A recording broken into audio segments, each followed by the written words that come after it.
MTG, the morning talk show, the most popular MTG podcast that's not actually a podcast, or I'm just a streaming talk show, where we talk Magic the Gathering. So wherever you are in the world, whatever time it is, you go grab up your cup of Magic and let us have a great conversation about all things Magic the Gathering. We already have our Monster CC's in the house, and Satomain. Welcome. Where are you on my viewers' comments? Here we go. Tempo Mage is here. Lord Magicus, welcome. Good morning. I was getting confused. I see some comments on Twitch, but I don't see them on StreamYards. But it's all good. Everyone's here, right? Everyone, I hope you got your cup. I hope you got a cup of coffee. You know, I love my cup of coffee. I needed to use the coffee strategy. You know, I made it almost a goal for myself to play in more modern challenges. There are 2 modern challenges every single week. One on Saturday, one on Sunday. But the one on Sunday is starts at 6 o'clock in the morning, 6 a.m. My secret weapon, I just put my alarm clock for like 5:50, 10 minutes before the tournament starts. I brewed up a cup of coffee, and that was basically my breakfast for the first 2 hours, and away I went. So, you know, coffee, the secret weapon, and hopefully I can play more modern challenges going on into the future, because I would love to start grinding these things, make some top 8s for Merfolk. Good morning, Grim Ducky. 41k channel points. Yeah, how the hell do we spend these things? It's like Monopoly money at this point. Morning, my state is under martial law.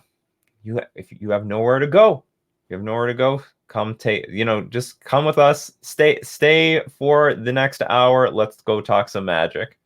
Stream Element says we're all live. That's great. Then that means that it's time for us to get ourselves into the Magic category on Twitch. And of course, if you want to be part of the show, if you want to be part of the conversation, we do this on twitch.tv/Nikachu MTG, Mondays to Fridays, 11 o'clock a.m. Central Standard Time. This time's going to change, so I'll figure out the times for next week.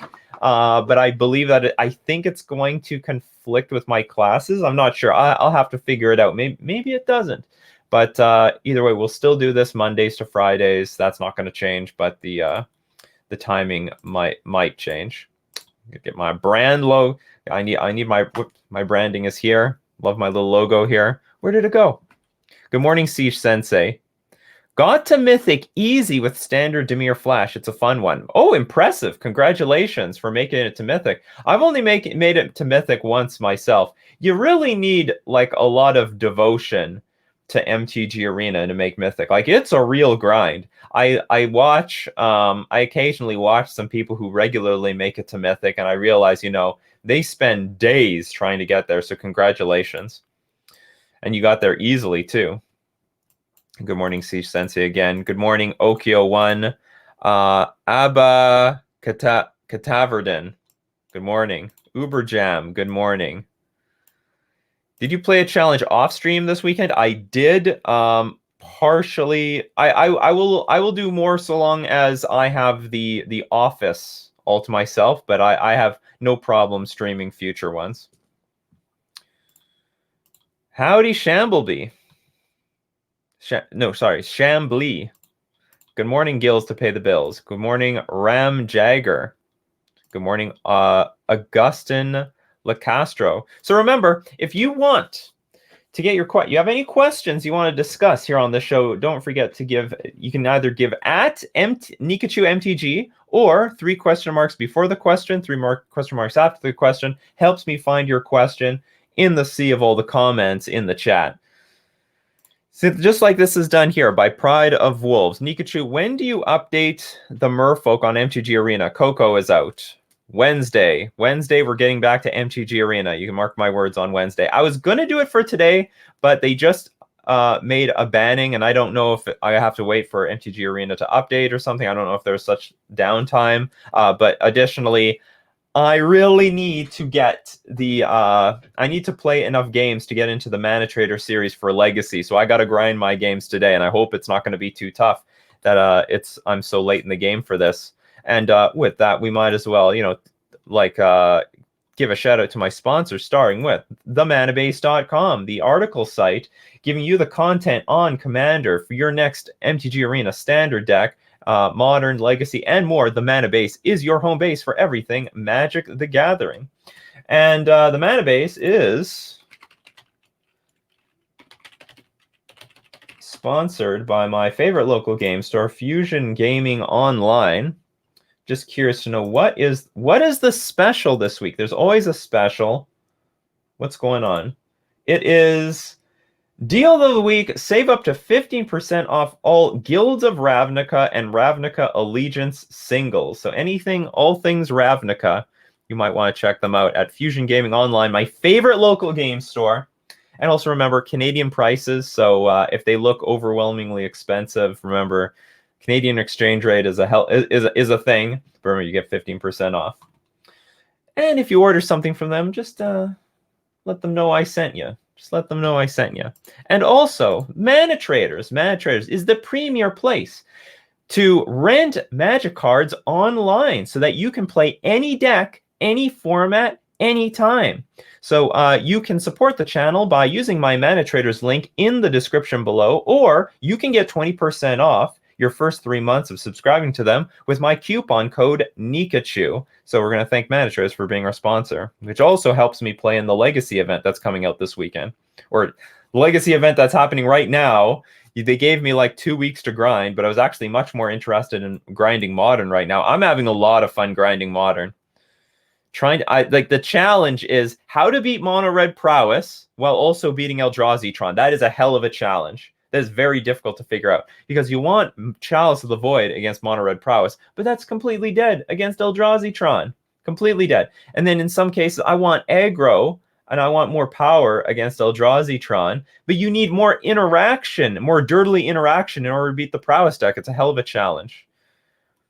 And as we saw last Friday, the blue-white Lurrus deck actually I don't think even has that good of a matchup in that matchup.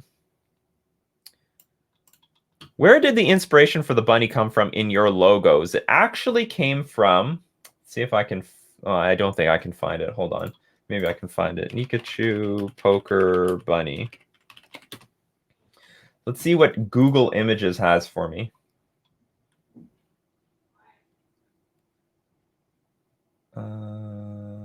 Maybe I just go Nikachu bunny.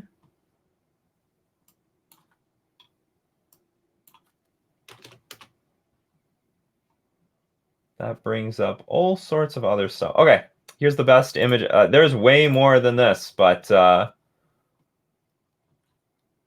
I can't. Hold on, I'm trying to find it. So the origin of the bunny is when I used to play poker. That's open. How do I open this image? View image. There we go. So, oops. So the deal is, when I was playing poker 10 years ago, the deal was this. You know, I was making money. I was making like $500, $1,000 a month, $1,500, $750, something in that range when I was first starting out. But everyone liked to post their graphs every single month. It was part of the culture of online poker. And people are posting these graphs of like $50,000 months and $1 million months and $250,000 months. And I was like, you know, I like attention. If anyone, that's why I'm a YouTuber partially. So how do I compete with all these people making all this money online? And as we see here, I only made like $180 in this in this graph, or $174. But how do I compete with the attention of all these people making just insane amounts of money? And I decided I'm going to draw on my graphs, and I drew bunnies on the graphs. And this is just one of like millions that I did. But this is the only one that shows up on Google. But the point is, it was like easy to draw, and it was a smash hit instantly. I was famous. I was famous online from just drawing these bunnies on my poker graphs and creating some sort of image on them. So like, as you see, you can see the variance here in like the grass. And I did this all the time. I would make some sort of drawing out of out of the graph itself. So as we see, I was like sort of marginally losing this entire month, and then eventually I came out of it a winner. But and then pending the graph, you know, sometimes the mood was good or bad or whatever. I had a lot of fun with it. So it was very popular, and I just translated this bunny into basically everything else I did. So yeah, it looks cute. It's adorable. MS Paint is a hell of a thing. It was all done in MS Paint. I miss MS Paint, to be honest. MS Paint was a hell of a program. It gave it that sort of crude authenticity, in my opinion. Oh, how did the challenge go? Well, one challenge was okay. I went 5-3. Another challenge sucked. I went 4-3. And I felt... can't remember. The 5-3 one was fine. I beat Prowess, lost to like Karn the Great Creator decks. And then in the second one, I beat the Karn their Creator decks, but I lost all the Prowess decks. So like it's hard to, like I said, it's hard to adjust the deck. It's hard to adjust the deck. Twitch shows you offline. Is that true? Is that so? I feel pretty online, in my opinion. Don't know what to say.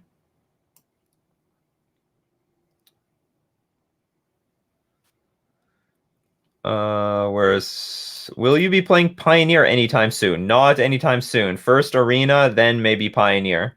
It's hard to get to Pioneer. Pioneer definitely got more popular after the bannings. I remember I looked at it just recently because it was lingering a little over 200 people playing in a league, and then it has jumped up to 450. So it did get the boost of popularity or the balancing that it needed, but it's still pretty niche format at the moment. Modern, very popular. You could argue Modern, as oppressive as the garbage is in it, like between the Uro decks and the Prowess decks, and I hate the Prowess decks.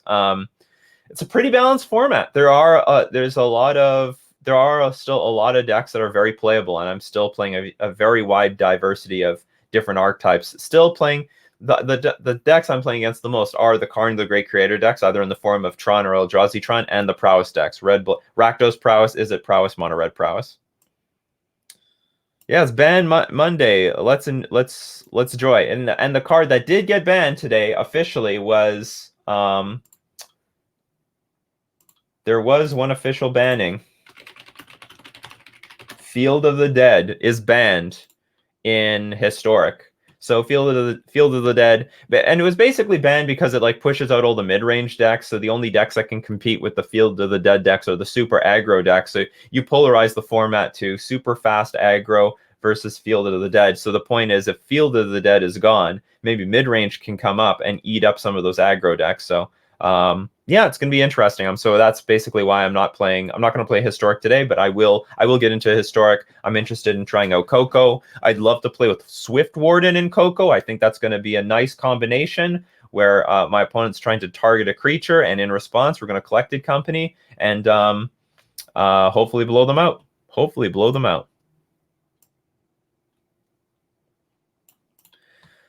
Satomane says, when is the Triple Prowess League coming out on YouTube? I have full Rhapsody parody ready to rock and roll. Okay, I will have some announcements regarding this coming up soon, probably by tomorrow. But I am like, as maybe some people have approached me and DM'd me like, where's the leagues? Where's the Coffee and MTG? We love all that stuff. I will have an announcement coming out soon because, spoiler alert, a second channel is getting created. I'm not going to go into it right here, but a second channel is being created. I'll just leave it at that. You know, some people within my Patreon already know the details, but basically there's going to be a second channel, and I'll go in much more deep detail why the second channel is being created and how it's going to accommodate what I think I have now two polarizing audiences. And I think the second channel is actually going to accommodate my original audience better than is accommodating my much more newer audience. But that's basically the reason why maybe it looks like the content has slowed down, but I'm going to basically there's going to be a second channel coming. A second Nikachu channel on Magic. But more details on that to follow. Yes, so yeah, the bunny thing was super cute, and yeah, I just translated to here. And the bunny lives. The bunny lives. So I made like when I was playing Mono Blue Devotion in Standard, when Master of Waves was legal in Standard, I made this bunny eventually, that mimicked the Master of Waves, and I'm like, this is awesome. I love this bunny, and I basically made it my logo, especially since the I was still using Master of Waves in Merfolk at the time. What's my favorite poker game? Just No Limit Hold'em, preferably 6-handed, or can be 9-handed, but it's just full of donkeys or ponies, as we would call it here. Like the origin of the word pony, I was asking my friends, my competitive friends at the time. You know, in chess we have patzers. In poker we have donkeys. What do we call like a what do we call like a sort of like a casual noob, not noob, but like, you know, basically a blundering player in Magic? And they said the pony, and it made sense immediately to me. R.I.P. Paint. Oh yeah, R.I.P. Paint. Yeah, I would. I love the OG Microsoft Paint. It was so good for making those bunny pictures and stuff like that. And now like I think the newer version of Paint, it's like too clean for me, way too clean. I love that crude, pixeled looking stuff. Yeah, that's right. If there was one thing, if there was one thing I loved about Windows, like one thing I love about Windows, and the only thing that I could really enjoy was MS Paint. And you know what? It's not that bad. It was also pretty good for cropping images. Like it was very good for cropping. If I wanted to crop an image really fast, you could do that really easily on MS Paint. Now, make no mistake, you can also do that pretty good. Like in terms of like image programs, MS Paint is pretty good at that. Now, Mac OS actually also crops images really well. But in terms, like, it was for most programs, at least at the time, 10 years ago, it was like insanely difficult to crop images, but I could crop images really easily on MS Paint. The Twitch app often doesn't show your channel live on the feed, but it's marked live if we visit your channel specifically. That's bizarre.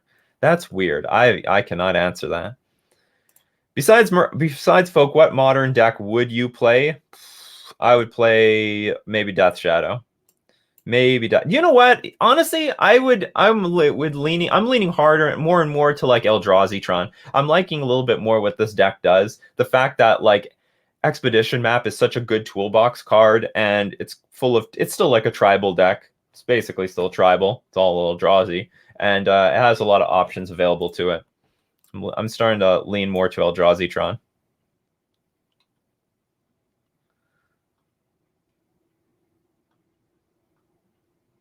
Nikachu, is it Merfolk based as well? Yes. I mean, I would say you'll have more details. Don't worry. Merfolk's not going away. Merfolk is not going away. I'll say that much. Merfolk is not going to disappear. It's like the archetypes are not changing. It's just that the types of content right now are so blurred. And so I'm going to be segregating the content better. You can all speculate all you want. 101 next says, how do you feel about this meta and Prowess and Uro doing so well? Do you think it's healthy, or does something need a nerf? Well, we'll see if one deck is overwhelmingly more popular than another. Right now, Prowess is definitely relatively popular. Like in the Modern Challenge, I faced 2 Prowess decks per challenge, and I still see Prowess at least once. And we'll give it some time to see if the meta can actually adjust. Maybe it can. Maybe it can. Maybe it can't. We'll just have to wait and see. Right now, I think it's healthy. I think if the numbers stay the same, I think it's okay. But if Prowess does end up being an overwhelmingly favorite, not just for budget reasons, but also for competitive reasons, then then something probably needs to get banned. And like it'll be a tough banning. Like if you don't ban, say, Manamorphose, I mean, some people said you could ban Lava Dart. That's a not too bad of an option, but you have to ban something consistent across like Mono Red, Rakdos, what's it called? And Is It?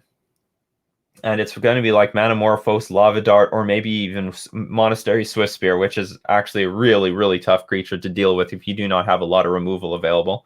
So we'll have to wait and see. But for the time being, I think it's okay. I think it's healthy. I think there's a lot of diversity. I mean, in practice, there's a lot of diversity. In the modern challenges, I've seen it's super top heavy on mono red prowess. That's not good. So let's see if anything can change over time. Did the channel finally made its long-deserved partnership? There is no such thing as partnership. Well, no, I guess there's some partner program within YouTube, but I was part of that a long time ago. You only need like 4,000 watch hours, 1,000 subscribers. I nailed that like millions of years ago. But the next step up is partner on Twitch, and for that I need 75 viewers on average watching, which I can nail easily on YouTube, but I can't nail so easily here. Look, I got 58 viewers, but if I were live on YouTube, 100, 120. Come on, YouTube people, watch on Twitch. Make a Twitch account. Get me to partner. It supports everything. Direwolf, remember, we'll announce Decklist review a lot later. Or not a lot later. We'll do it in about 10 minutes. But now is not the time for Decklist review. We always do 30 minutes Q&A and Magic discussion, next 30 minutes Decklist review. And also there is a proper way of doing it if you haven't been here for a while. The new one will be your cosplay channel. The new the war. What is with Warhammer? You know, I saw like Pleasant Kenobi talk a lot about Warhammer on Twitter and making Warhammer content. He was doing that like, I don't know, a few months ago. And now I'm seeing way more Warhammer tweets and stuff like that. It's like the Magic crowd. Maybe there's some parallels between D&D and Warhammer that I don't know about. I don't play either games, but whatever. Spend 20k channel points to make Nikachu buy a bunny costume for his second channel.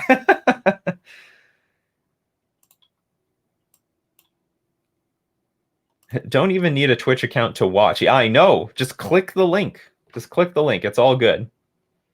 I don't see Prowess as oppressive, although I do play it. Mostly for budget reasons. My Pioneer deck wasn't great, so it was a cheap swap to Modern. Yeah, I'm assuming you're talking about Mono Red Prowess. It's a very good budget option and very, very powerful. But the thing is, and we saw this in the Treasure Cruise Delver era, that deck was fair. And there was a lot of ways to beat Treasure Cruise at the time. But the thing is, the deck was really cheap, and it ended up being like 50% of the metagame, and that is not healthy for the entire metagame. Just like, and it was good. It was a good and cheap deck, so that actually was a lethal combination. Somehow, being cheap and budget decks, if the budget deck is too good, they end up banning cards from it. But like Treasure Cruise was probably going to get a ban anyway.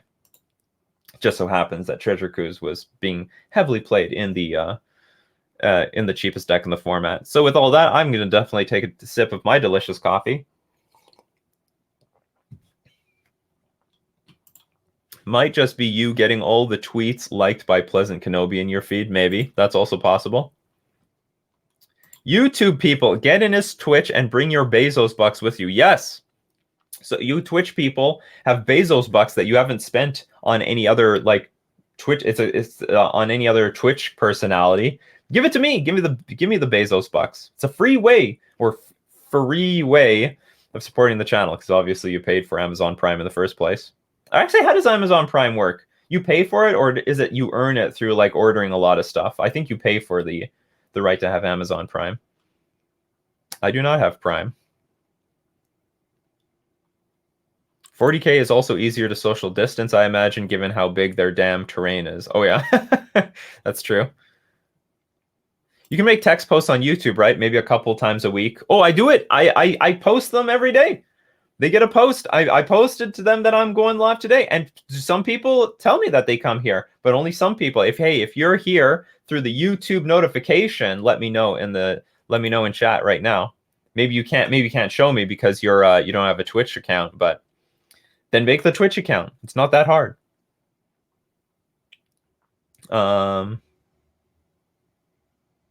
Things you can buy for what a VIP booster costs. What is this about? That's a good video idea. Oh, you're talking about Warhammer? That makes some sense. I think I spent 1,000 euros on Modern Merfolk with all the sideboard cards and Oko. Modern is really expensive. Yeah, even Merfolk was like in a tough spot when Oko was very popular, because not only was it like a niche deck, but it was a very expensive niche deck. You needed Force Negation, you needed Oko, you needed Cavern of Souls. Ether Vial still isn't the cheapest in the world, so yeah, it was a pretty expensive niche deck. Amazon Prime is a subscription. 75 a year. Got to give some of that 75 this way. What is a good long-term average win percentage for Magic the Gathering? A good one? 66% is good. 70% is great. 80. Well, and then some people do achieve 80%. It's possible in the leagues, especially how the leagues are structured right now. So, but I would say, like, honestly, anything above 60% is good. If you can make 60%, that's pretty good. If you're above 50%, you're still going infinite, as long as you don't get eaten up by variants. But I would say anything above 60% is good. 70% is awesome. 80% is like you're one of the best on Magic the Gathering Online. But win percentage is difficult to evaluate sometimes because, like, let's say you're a standard player, it sometimes might be difficult to find the best standard deck all the time. I mean, this may not be true once you find the best standard deck and you just grind the hell out of it. But I'm just saying if you're a brewer, your long-term win percentage is going to be down because you're spending a lot of games, testing and tinkering things. Look, Twitch notified. Oh, Twitch notified you. Thank you. Thank you, Twitch. I didn't think you were working for me, Twitch. I didn't know. I didn't think you were working for me at all. Twitch is terrible at notifying. They even give me Twitch in their data tells me that like no one sees the notification. They like notify 20% of my followers, and then like some minuscule number of them like show up here. So like this is like winning the lottery, as far as I'm concerned. You're paying $120 a year for Prime. That's nuts. I hope you're getting something out of it. I just wait until Simic Merfolk goes full playset mainboard of Uros, then splashes for Ren and 6. I was just asked this morning about Uro. Like, can we splash Uro in... Can we splash Uro in Merfolk? And I wouldn't be inclined to say no, because you have to sacrifice Mutavault, you have to sacrifice... you have to sacrifice a lot of things. You have to sacrifice Mutavault, Cavern of Souls, maybe not Horizon Lands. You actually could keep the Horizon Lands. So, sorry about... Yeah, we do get to keep Horizon Lands. But you're not putting anything on the battlefield by turn 3. I don't know, maybe this could be a sideboard card. But you also have to go up on... I think you would have to go up on your mana. You'd ideally want to be like on 22 lands, so that you can play Uro and somewhat consistently get to the 4th land. And you'd only, like, because we're so short on, or relatively short on mana, I don't even know if we'd get the land drop benefit out of this thing. We might end up playing this for 3 mana, gaining 3 life, drawing a card, but then put no land drop. And, like, we're not trying to reach a curve of 6, 7, or 8 or anything like that, so... Hard to tell. It is a good card. Like, it's just a damn outright strong, powerful card. But aside from, like, screwing Burn over, I don't really see the benefit to this card. I don't even think it would be that good against Prowess, because when Prowess kills you, they kill you for, like, 30 points of damage. So I'll go, like, Uro, don't apply anything to the battlefield, gain 3 life, maybe play a land and hold up Dismember or something, pass the turn, and then my opponent with their... they'll like play Monastery Swiftspear, and then with their Soulscar Mage and Kiln Fiend attack me for a billion, and then I'm just completely dead outright. Jun Decide, subscribe for 3 months in a row. Thank you very much, Jun Decide, for riding the wave for 3 months. It's hard to ride a wave for 3 months. You have done it. Thank you very much for supporting the channel, Jun Decide. Really appreciate it.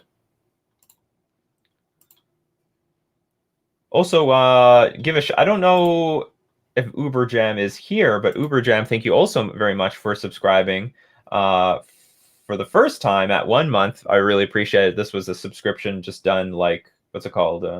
Overnight. It was never big. When you subscribe to me overnight, I'll remember. I see everything. Thank you very much, Uber Jam. Maybe Uber Jam is here. I just did not catch it. But anyway, yeah, those are my thoughts on Uro. Strong card, but like no synergy with Merfolk whatsoever.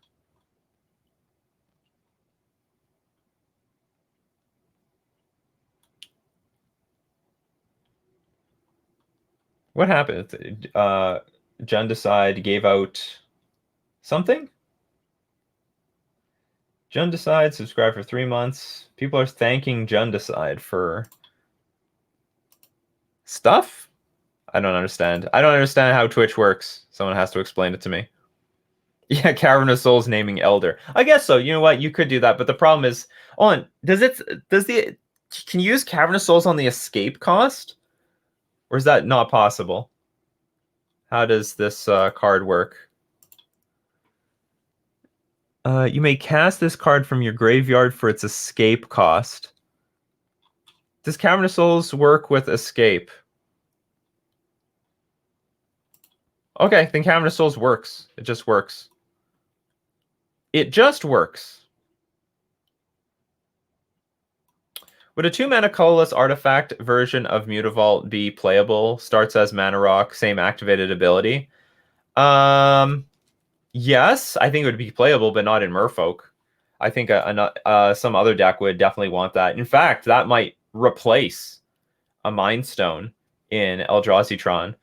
Because, well, I mean, you draw a random card, but that is a guaranteed threat. Very interesting card design. Very interesting. Probably would be played by a lot of decks. Maybe even some control decks that want to ramp up to a certain amount of mana, especially by turn 4, but still have a potential win condition on the battlefield.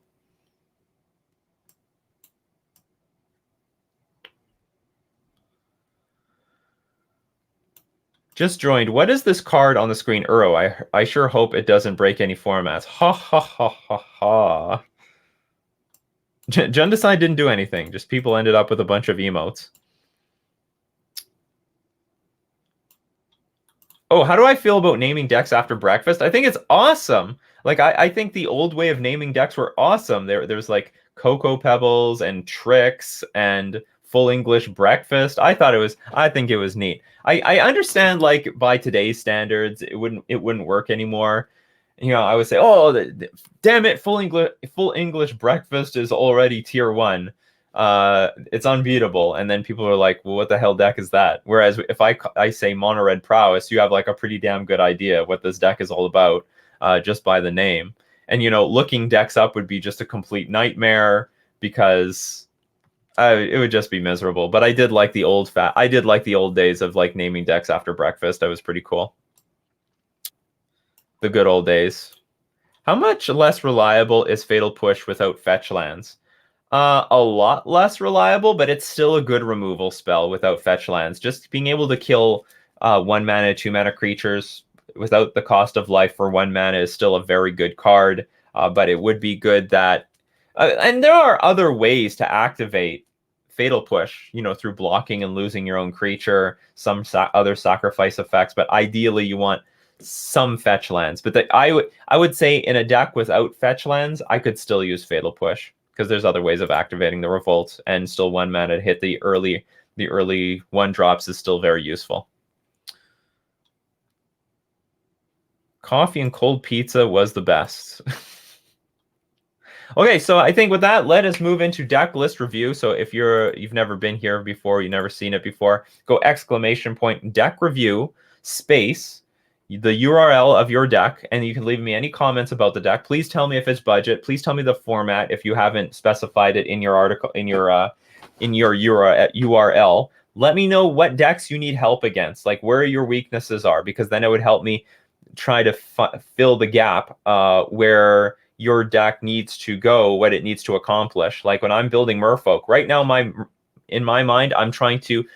I'll tell you what I'm doing with Merfolk right now. I'm like, F the Prowess matchup. Do you know what? I'm just going to sort of try to get lucky. I'll have cards for it in the sideboard, but do you know what? Game 1 is going to be miserable. I'm going to try to beat all the other decks in the format, because it seems like Prowess is just a miserable deck to beat. And I think I can beat all the other decks in the format and still have some game against Prowess. I'm just going to concede that this is just way too difficult. And if I go all in on Prowess, which I have done, and it worked in my Modern Challenge, I had an anti-Prowess deck, but I couldn't beat the Karn the Great Creator decks. Like, it was really hopeless, because it was just like so many Grizzly Bears, like Tidebinder Mage, Harbinger of the Tides, Merfolk Trickster. Too many Grizzly Bears. And then you will be chosen at random. That's how we do it here. Random is the most just thing to do on Nikachu MTG. It is the, what's it called? Is the way Two-Face would be proud. That's how Two-Face would do it. So you will be chosen at random to get some feedback on your deck list. And with that, maybe there's some other questions I can answer while deck lists are pouring in. What's Mono Blue and Simic Merfolk's breakfast names? Probably, I don't know, fish fillet or something like that. I don't know. How do you integrate fish into the breakfast? I do not know. There had to have been a name, though. Because Merfolk was sort of a thing. Oh, actually, do you know what? The earliest Merfolk deck that I think could be named this was Miracle Grow. Miracle Grow was a deck that actually was... it's a little bit bizarre. It was founded off of a Merfolk deck. It was a Merfolk deck, and then they evolved the deck to scrapple the Merfolk. But Miracle Grow, it's not really a breakfast name, but that was the pet name that they gave the deck.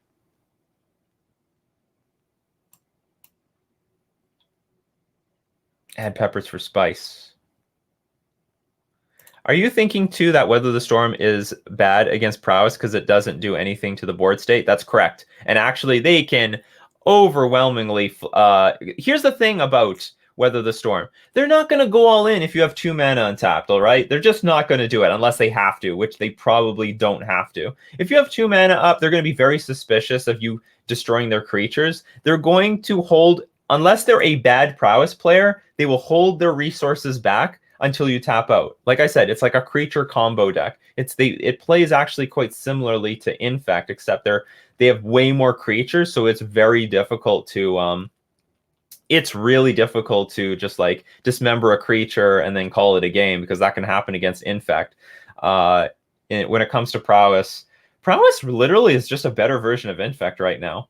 For the most part, there's some. I mean, of course, there are definitely cards like, for example, Ad Nauseam can probably beat Prowess. Probably, I'm not 100% sure, but probably can beat Prowess. Whereas Infect is probably a different story because of the Infect mechanic.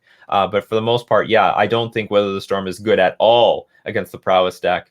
You have to do something to the board state, because Weather the Storm is Weather the Storm is just not going to do it. Not going to do it. In my opinion. Very good against Burn. Very good. I won every single Bird game because that actually negates their card advantage just completely. Not to mention, they could go all in with Prowess. You play Weather the Storm, gain a bunch of life, and then they just win next turn anyway. Because then they play like Light Up the Stage, get 2 more cards, draw a card for the turn, and then just go off again. It's very hard. It's very easy for them to just smash you with 3 to 4 Prowess creatures all over again. Sometimes it's not even going to be enough. They can have 4 Prowess creatures out, and it's just not going to be enough. Annul versus Ceremonious Rejection. Is Artifact versus colorless spell significant? Yes, because Ceremonious Rejection counters the Eldrazi. Ceremonious Rejection, way better. Way better, not even close. Good morning, Niels Nielsen. All right, so let's get into deck list review. Let's start with deck review. Oops. Again, thanks very much to 101 Nick, who created this script or whatever.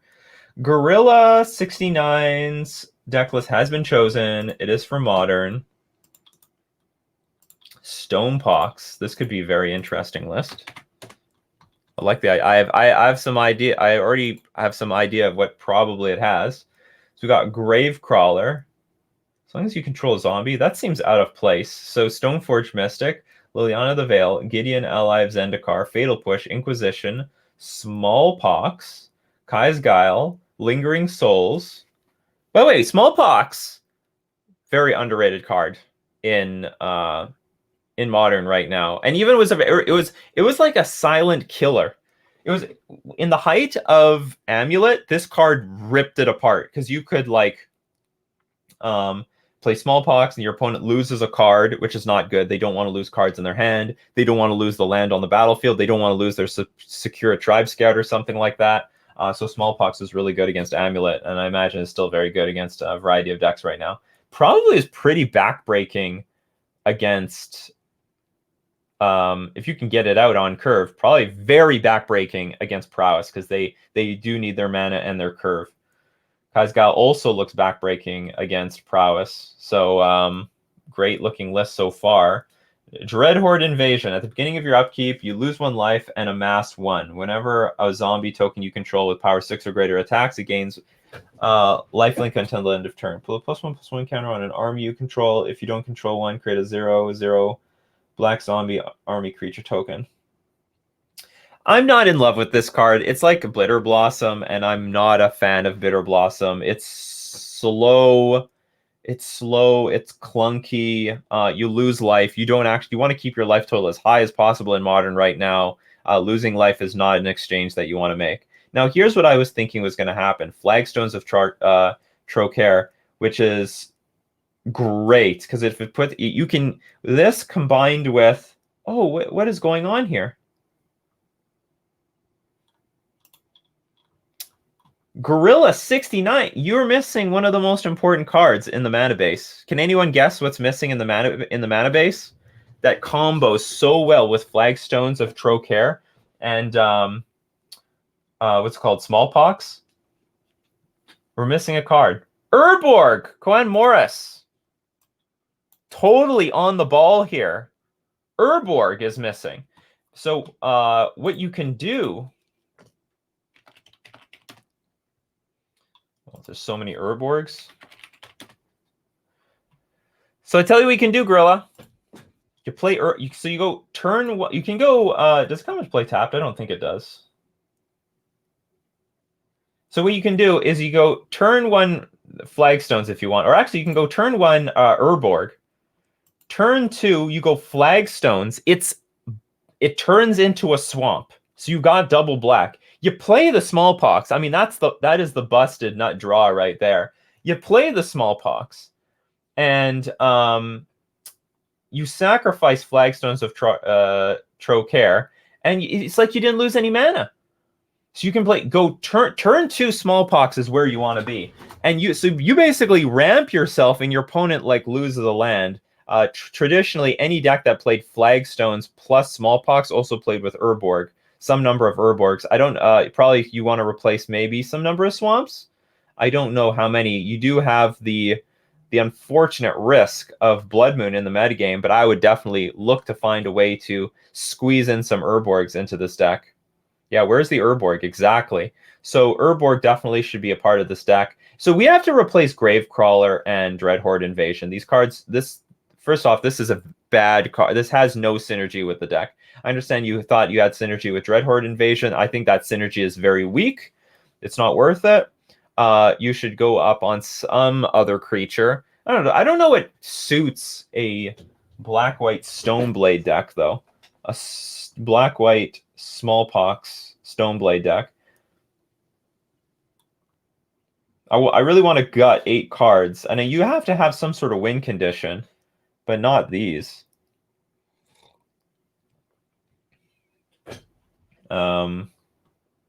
Any suggestions for creatures?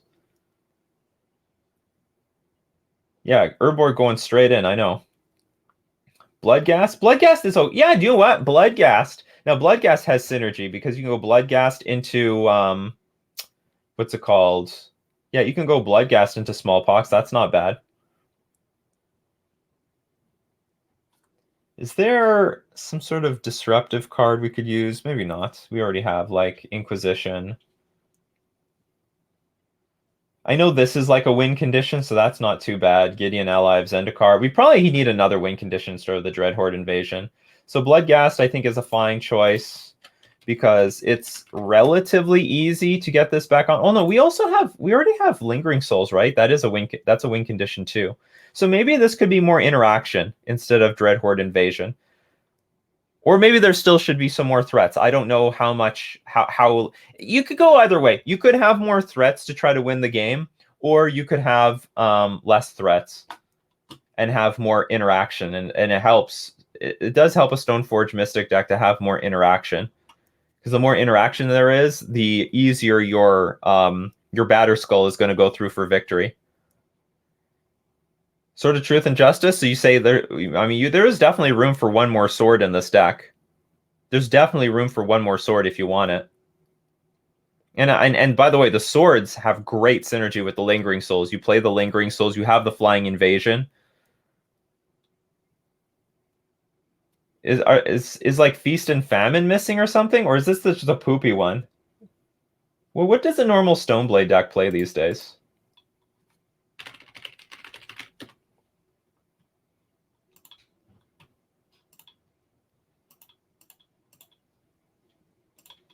Let's look up a Stoneblade deck. They're playing with sort of Feast and Famine and Fire and Ice. So I would go with what is being played in these successful Stoneblade decks. I would follow suit with them. Unless there's one that has better synergy with this deck that I don't know about. So yeah, so the sword could be replaced. What is this? When it deals damage, put a +1/+1 counter on a creature you control, then proliferate. Yeah, this is crap. This is not good. Any other sword than this. Oh, can we squeeze Lurrus in this deck? Because no, we have Planeswalkers. We can't play Lurrus. It's okay. We don't have that much stuff to like bring back from the graveyard. What are we going to bring back? Stoneforge Mystic? We already got the equipment, so it's not that big of a deal. So I would just suggest so some number of these should be a new sword, and then either play more interaction. Like you do have room to have another Inquisition and Thoughtseize in here. Or you can try to find another creature that has synergy with this deck. But cool list so far. Cool list. I really like it. You have a Surgical Extraction, Damping Sphere, Ashuk, 2 Dismember, Golden Demise. All creature gets -2/-2 until end of turn. If you have the City's Blessing. Is this the best one? You're not... Well, you might have the city. You might get the City's Blessing. Cabal, Console of... Allocation to Plague Engineer. I'm not going to really say much about the sideboard. I like you have some graveyard hate. You have some anti-Tron hate. I mean, this is also what do we got here? Smallpox is also anti-Tron hate.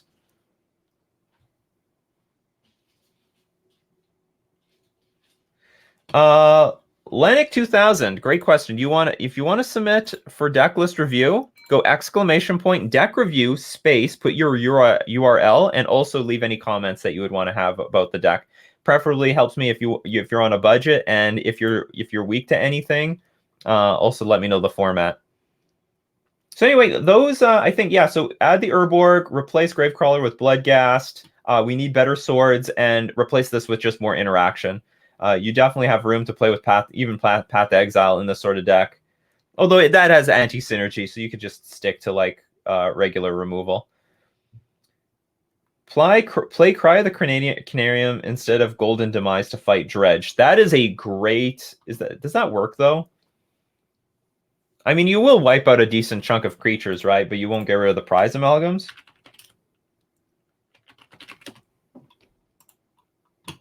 Because it's all creatures get -2/-2 until end of turn. Exile all creature cards in graveyards that were put there from the battlefield this turn. If a creature would die this turn, exile it.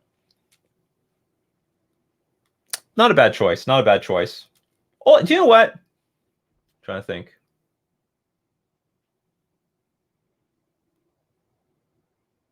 Is there just like a better card? Like, what if we just wipe everything out? I don't know. I don't know what the best choice here is, because this does not do very well against Prowess very well, and Prowess is definitely one of the decks you have to beat, and maybe you'll beat them with just spot removal, but they just have to play one like random Gut Shot or a Lava Dart, and boom, they'll protect their entire board. Well, it doesn't... do you know what? This will probably kill Kiln Fiend and Abbot of the Carol Keep, just not the other Prowess creatures. I don't know what to say about this card. I don't feel very strongly about it. Not very strong. I don't have any strong or weak feelings about it. But if there's a better card for 3 mana, maybe I would play it. And Dredge is around. Make no mistake about that. All right. But anyway, thank you very much, Gorilla, for submitting that list. That was a cool list. And yeah, great stuff. hope that feedback was helpful. Take your deck to the next level. All right, so let's deck review pick. So once you've submitted your deck list to deck review, gets picked at random. Macherer's deck list has been chosen. I'm fairly new to playing Magic. This deck is for Modern. I hope to build it over time, so not budget. All right. I think we have another zombies deck. Man, we go through so many zombies and vampire decks. Branchwalker, JV, just subscribe. Thank you very much, Branchwalker. 3 months in a row. Riding the wave. Thank you very much for supporting the channel. You love Coffee and MTG? I will keep it coming. That's for sure. All right. Let's check out this sweet list. Mechanical Error. Oh, no, that's not.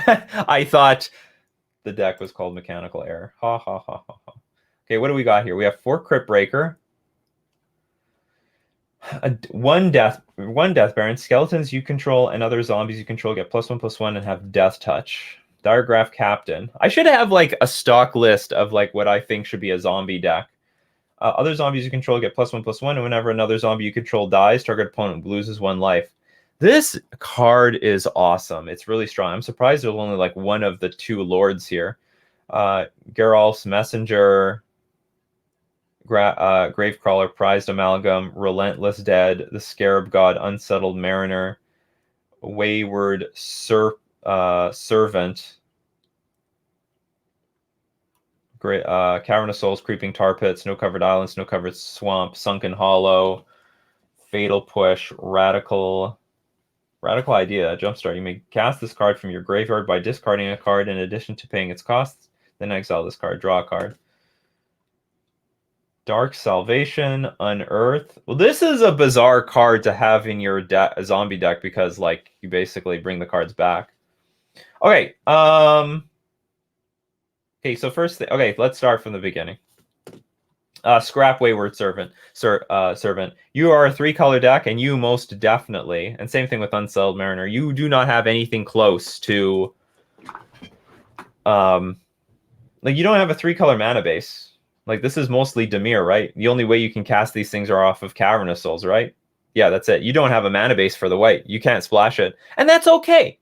It's okay. Or either, okay, you have a choice. You want the blue for Prized Amalgam and Diregraphed Captain, or do you want the white for Unsettled? I don't even think Unsettled Mariner is good in this deck because you have cards that are coming back from the graveyard anyway, so there's no point in protecting them. Your value is just bringing the stuff back. So I think that's just where you should go. And Wayward Servant is definitely a good card. And by the way, so it's okay card. I'm not in super love with this card, but it's fine. If there is another way of going, you could change your mana base to accommodate like a 3-color deck. So you could go 4 Cavern of Souls, 4 what's it called? Unclaimed Territory, but then your instants get like you don't have as much mana for the instant cards. Okay, so this is where I'm going to say scrap the white and let's go much more all in on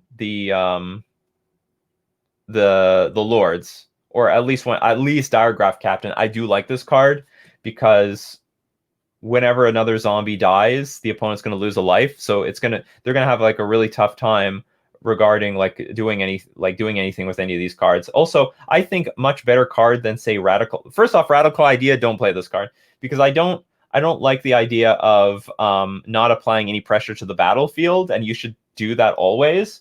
I understand you have some synergy. You put something in the graveyard and make it come back, but forget it. I would just rather you just had something else, like for example, what's that? What's the 1-mana zombie that fills your graveyard up?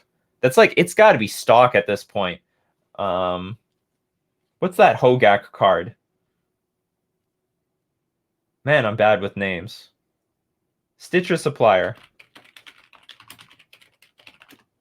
This is a zombie. Also, it is like probably one of the best zombie. Whenever it enters the battlefield or dies, put the top 3 cards of your library into your graveyard. So that's going to give you synergy with your Prized Amalgam, and it's a 1-drop, and you're actually sort of starved on. Well, I wouldn't say you're super starved on 1-drops. You have the Fatal Push, and you've also got the Crypt Breaker. So it's not terrible.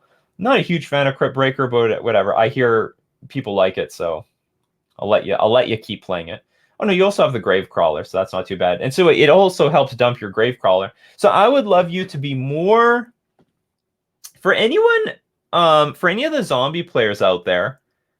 Like, is Relentless Dead good? Like, this constantly shows up in these lists.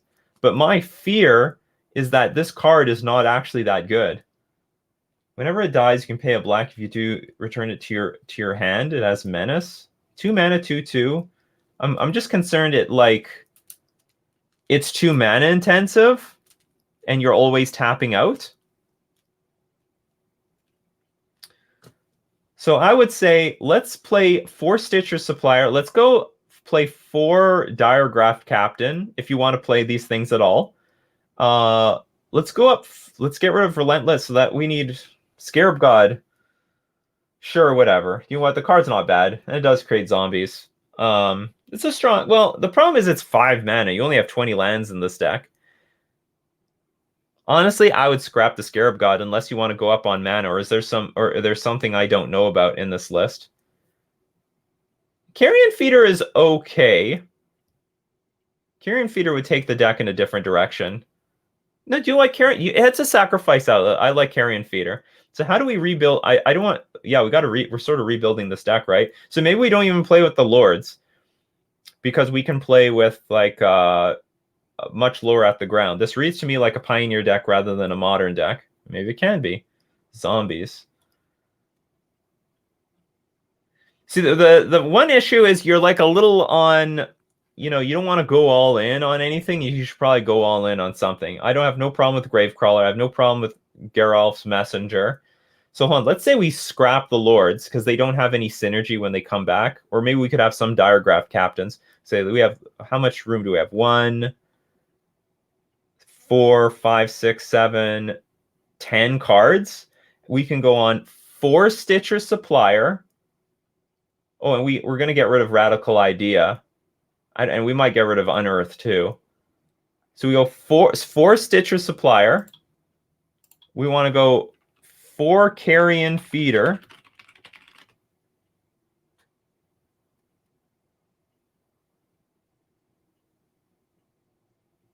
We might want to fill in the gaps here. The 4th Grave Crawler.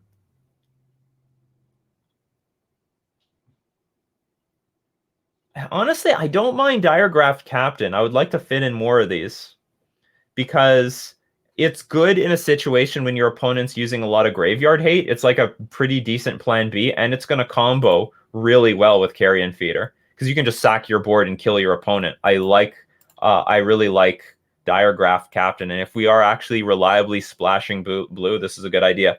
Honestly, I would probably scrap this Creeping Tar Pit. All found enters the battlefield tapped unless you control 2 or more basic lands. No, this is too slow. You need the mana early on, not later on. So the problem with Creeping Tar Pit is that you're gonna have... Your curve actually is relatively low, and you never want to have a land coming into play tapped. You just want to dump your creatures in here.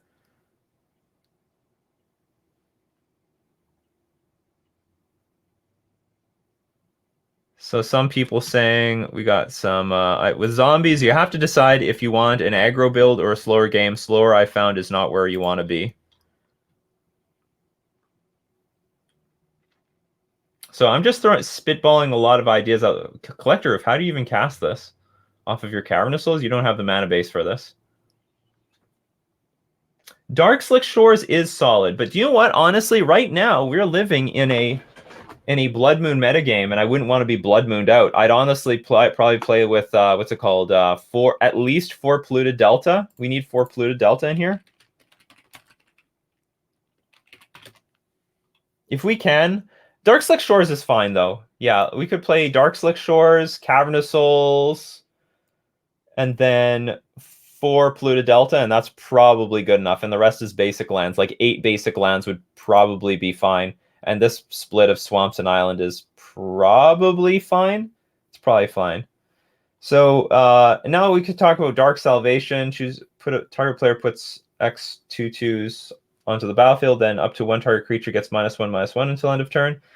I would go up on a Fatal Push and down one on Dark Salvation. I don't know how good this card is, but I'll let it be in the deck. And then Unearth, we can do better than Unearth. That's when we're gonna just add more creatures to this deck. So I don't know if we need Crypt. Whatever, we'll keep Crypt Breaker. It's fine. Deck should only play one island. No, it can use more than one island.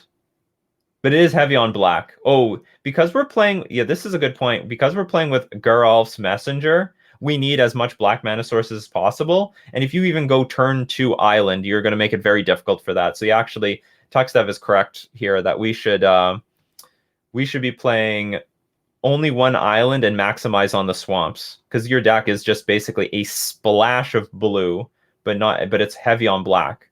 Like, this is super heavy on black. You can't use an island at all. This is all black.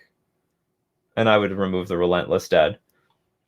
So I hope you're writing down notes. I mean, I would love to just redesign the deck like right here. Because I see the idea. But we need to go all in on one of these things. And this, I like the Scarab God. I'm not gonna make no mistake. I like Scarab God. Too expensive though. 5 mana in a 20 land deck. Not happening. Not happening. You'll get it out on turn 8. And by the way, you should be winning that game or you're dead by that turn. Okay, quickly, let's go to the sideboard. Collector Roof, you can't cast this card, so just scrap it. Dead of Winter. I don't mind that card at all, actually. I don't mind that card. All non-snow creatures get -X until end of turn, where X is the number of snow permanents you control. This might be difficult if we change the mana base. And we do need to change the mana base because this mana base can't support your like triple black cards. So maybe this changes. I'm not sure. But even a Dead of Winter for like 2 is not too bad. Death Baron, Diregraph Captain. Honestly, these are the types of card you need, like heavier hitting cards in your sideboard. Things like Leyline of the Void. That's a good card. Maybe you can go up on one of those. Get rid of the Death Baron, Diregraph Captain, and Diregraph Colossus. You don't need that card in your sideboard. You need heavy hitting cards like Leyline of the Void. Things like maybe even Smallpox would be fine. I think this deck could use Smallpox to attack like Tron and stuff like that. We just had Smallpox, and this was in the last deck that we just looked at. And actually, this would be a decent card against Amulet. Any deck that needs to ramp mana, I actually think it would be damn good against Prowess. I think it would be good against Tron, Eldrazi Tron. Smallpox is very... I think Smallpox would be an excellent sideboard card here. Not to mention, you could also... Because your creatures come back anyway, so who cares? Also, Mutavault and Urborg, so you can still play your black spells. Or yeah, splashing an Urborg is possible, but we have to be careful about our mana base because we are in a Blood Moon metagame, and between Urborg and Blood Moon supersedes Urborg. So I would want to go heavier on fetch lands like Polluted Delta, but Urborg is possible. What else do we want? Thoughtseize is good. Yeah, Thoughtseize is not too bad. You can have Thoughtseize in the sideboard. Liliana of the Veil is fine. Plague Engineer, you could go up on Plague Engineer. So definitely go down on Death Baron, these creatures, and also the Collector Roof. Go up on Leyline, probably play Smallpox, Death, and more Thoughtseizes.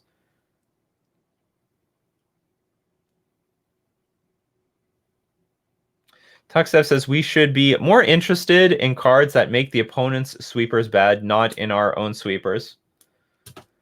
Yeah, that's probably true. Maybe we just don't want Dead of Winter at all. Well, yeah, my problem is I don't know what this deck is weak to. Like, I don't know what this deck is weak to. I haven't played zombies in a long time, but the fact that this one is splashing blue for the ability to hardcast Prize Amalgam and the potential to play Diregraphed Captain. And I like Diregraphed Captain. I would go up on 4 of these in the main deck. I would definitely do that. I would definitely take out Unearth, Radical Idea. Like, what do you need Unearth for in your deck where the creatures are coming back anyway? You know, Prize Amalgam's coming back, Gravecrawler's coming back, Geralf's Messenger is coming. They're all coming back. They're coming back. We have enough. So anyway, I hope some of that... Well, we have some notes here. When you look at all of the big tribal decks in Modern, they all do something. Merfolk can't be blocked. Humans disrupt. Things like that. I feel like zombies can do that too by coming back from the graveyard and constantly draining your opponent. Both of these things I tried to take advantage of with this version of the deck. Crypt Breaker is a great turn 1 play, as it can make you zombies while getting more zombies into the graveyard than drawing cards. When you're draining damage, can win you the game. Any help you can give is welcome and enjoyed. You know what, Hunt? Maybe Unearth is a bit better than I think, because if we're using Stitcher Supplier, maybe Stitcher Supplier and Unearth is okay. But at the same time, Stitcher Supplier works if you have more creatures to put in your graveyard that do come back from the graveyard, like Prized Amalgam and Gravecrawler, and not Bloodghast. That's a vampire.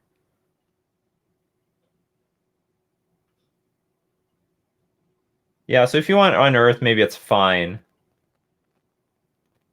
How many creatures? We have 25 creatures. We definitely need to go up on creatures. So we're going to scrap the radical idea for more creatures. And if you have about 30 creatures, then your Stitcher Supplier is going to be pretty good.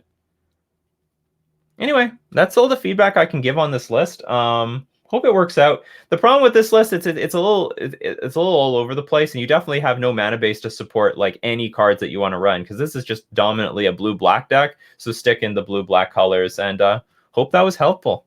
Hope that was valuable. Good luck with the list, and thanks for sharing it. You're here with Coffee and MTG, the morning talk show where we answer questions, and also we do Decklist review. We are in the middle of Decklist review. And the next person up, someone asked, can we have the Scarab God in the sideboard and focusing on having a lower curve in game 1? If you're going to have a low curve game 1, you still have a low curve game 2 and 3, because your mana base is not going to change. To play a 5-drop, you need to ramp or have a lot more lands in your deck, like 24, 25 lands. You do not have the mana base, just can't support it at all. There's no point siding in a card you can't cast because you don't have the mana base for it. Thanks for the thoughts, and help everyone. I'll make the changes. All right, and good luck with the list. So simple SMW's Decklist has been chosen. Mostly worried about the sideboard. All right. And we're getting a list from a site that has never been used before. Archidect Beta. Oh, I love it. Oh, nice. Okay, look at this. So you get to see the whole list and the numbers, and like when I point to it, it moves the cards. This is great. This is like what I like about like MTG Goldfish's layout, but you can actually look at the card afterwards. This is fantastic. I might want to make it a rule that everyone has to submit with Archidect. Cool. Okay, so lands, Ancient Ziggurat, Cavern of Souls, Horizon Canopy, Island, Plains, Unclaimed Territory, 1 Waterlog Grove, Champion, General Kudrow, Kessig Malcontents. Haven't seen that one in a while. Phantasmal Image, Reflector Mage, Thou's Lieutenant, 2 Unsettled Mariner. You know, I don't know this for sure, but maybe you want to go up on Unsettled Mariner and 1 less on Kessig Malcontents, because protecting ourselves against Walking Ballista, well, I don't know, maybe a humans is less vulnerable to Walking Ballista, but also the Prowess deck is Unsettled Mariner will screw them for sure. If you have a good aggro plan and you have Unsettled Mariner, you probably have beaten Prowess is dead. Okay, we got 3 Auroch Champion. That's totally fine. 2 Deputy of Detention, 2 Dismembers, 2 Geddock Teague, 2 Grafdigger's Cage, 1 Campbell Consul, 1 Plague Engineer, 2 Selfless Spirit. You know, honestly, yeah, 1 Plague Engineer is fine. Selfless Spirit, do we need this? So in what matchups do we want Selfless Spirit for?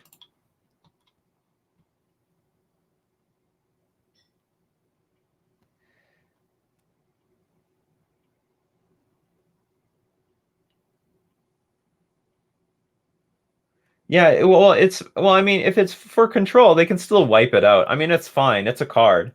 So, okay, I guess the thing is, like, what do we need here? I will say this. You do need 2 Damping Sphere, because Eldrazi Tron and regular Tron are moving up really big, like big time.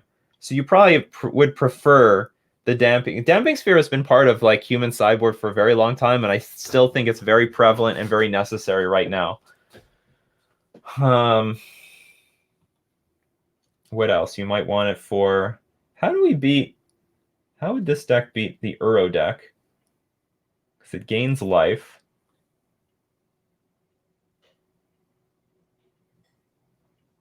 You can just go Meddling Mage Uro, I guess. Well, obviously this is a very solid build, and for the most part it's like it's relatively stock, but I personally would feel more comfortable with 2 Damping Sphere in the sideboard to help challenge the Eldrazi Tron and the normal Tron decks. And Tron is, by the way, normal Tron is coming back, and that's like a 50-50-ish matchup for humans, and you could get a bit of an edge by running Damping Sphere, because that will slow them down enough that you will kill them before they get back into the game. Or like, you know, pull off what's it called? Oblivion Stone. So I don't know what you would want to remove. I don't know how necessary Selfless Spirit is. What is this? Whenever an opponent casts a non-creature spell, that player loses 2 life and you gain 2 life. That's probably good against Prowess. What is the cage for? I guess it's just a random cage for the Dredge matchup. That's fine.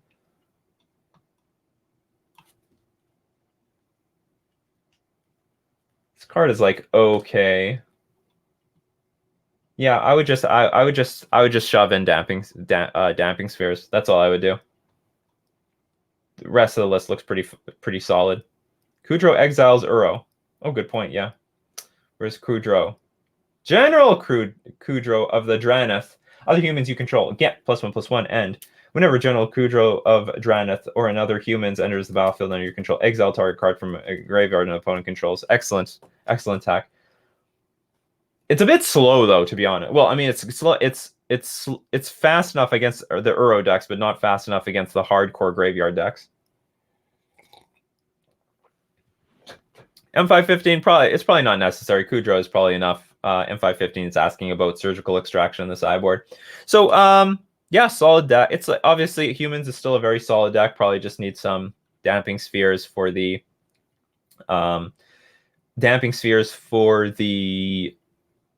Tron matchup, and I would go up on Unsettled Mariner. I think it looks well positioned. I think in a deck like this that's so aggro, and like if you go Thalia, Guardian of Thraben into Unsettled Mariner, that has got to be a nightmare for those Prowess decks, and Prowess is just going to be a very large chunk of the metagame, and also Eldrazi Tron is still a pretty decent chunk of the metagame. It's up there. It's looking to make a comeback, and I'm playing against it pretty frequently, so still something it's still good to be able to fight those walking blisters. But anyway, thanks for the submission. Deck review. Oh, Jundicide says, so Nikachu. I put Jund on the shelf and have started tinkering with Bant Blade. How do you feel about the position of Stoneforge Mystic and Control in general? Control's doing fine. Control's up there. Stoneblade is still a deck. And Uro Control is very serious. Very, very serious. Both Bant Colors, Teamer, Sultai, however you want to peel it. Uro Control is very strong. And I think certainly there is room to play Uro and Stoneforge Mystic in the same deck if you want. You're welcome, Simples MW. All right, exclamation point. Deck review pick. Uber Jam. Oh, so Uber Jam is here. Thank you for subscribing, Uber Jam, to the channel. How do you think this build would fare in the meta? The Dread Horde helps to have something playable against Blood Moon. All right. I don't know what any of that means. It sounds like we're gonna be checking out a brew. Also, remember, Archidect. What is that? What is this? Whatever. Archidect. It's a really nice viewer. All right, let's look at this list. Looks like Death Shadow with Dreadhorde Arcanist. Do you know what? Probably it is time to see where Dreadhorde Arcanist can do in this. There's like way more removal in Modern. Make no mistake about that. But probably Dreadhorde Arcanist is underplayed in the format. So for Death Shadow, for Dreadhorde, for Gurmag Angler, for Street Wraith, Very clean creatures, very clean. I really like it. And so this is just black-red. Oh, you still have some blue for Stubborn Denial. So it's like we're now Rakdos splash blue instead of Dimir splash red. See how this works out. Gurmag Angler, Street Wraith, 3 Inquisition, 4 Thoughtseize, 2 Dismember.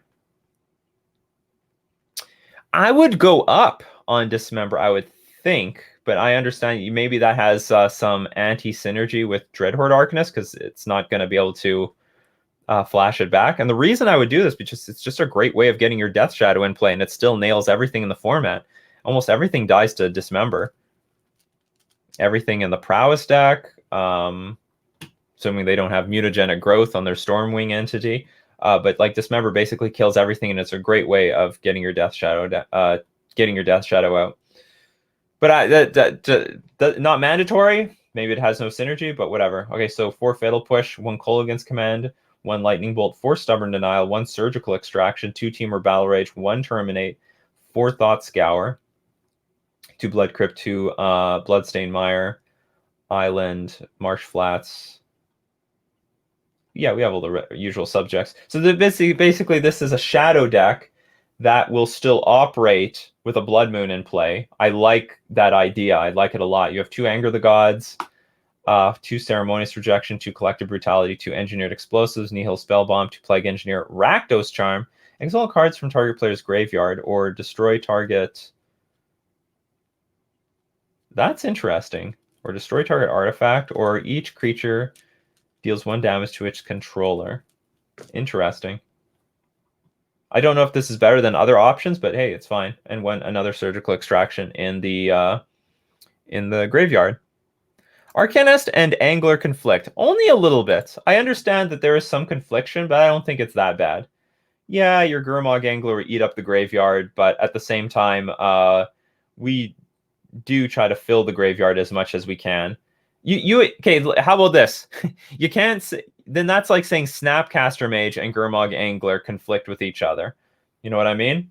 So in the games where we don't have a Gurmag Angler, we're going to be able to better utilize the graveyard with Dreadhorde Arcanist, because remember, Snapcaster Mage is only a one-shot thing, where Dreadhorde Arcanist is every single turn for free. I have aside from the possibility of maybe playing more Dismembers, I have no problem with this list whatsoever. This is a very cool list. I guess the only problem is you should have more 1-drops.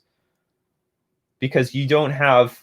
Okay, so we have 4 Fatal Push, 3 Inquisition, 4 Thoughtseize.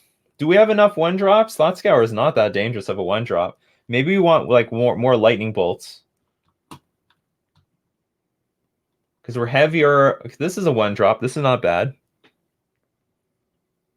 Why Dreadhorde over Snappy? Because this deck is trying to play around Blood Moon. I think that's a very smart decision.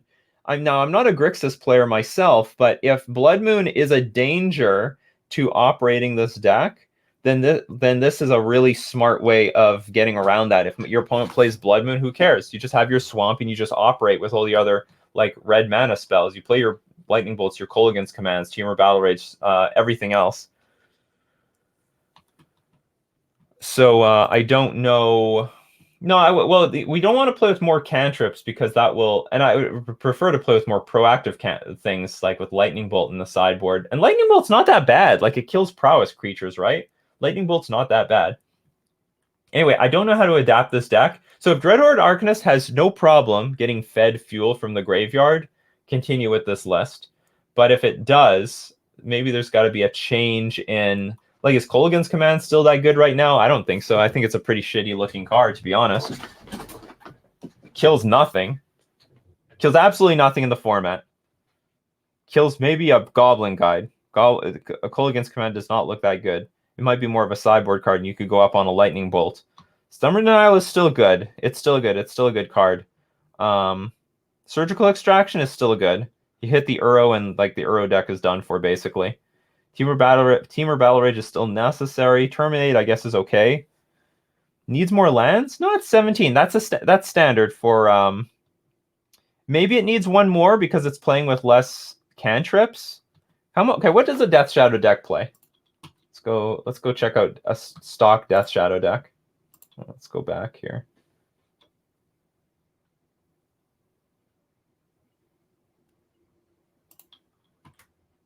Death Shadow's fallen so far.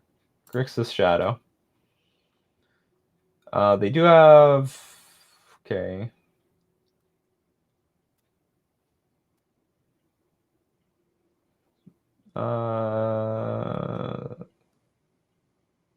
Thought Scour, that's it. It's just Thought Scour. No other cantrips. So, and see, they have 17 lands here. 17 lands is pretty stock for Death Shadow. It doesn't look like a lot. I mean, it looks dangerously low. How the hell do they always curve out against me? This is bullshit. But it's probably because of the, what's it called? Street Wraith, and also the Mishra's Bauble. Well, this deck is not running Bauble. Not that it's mandatory.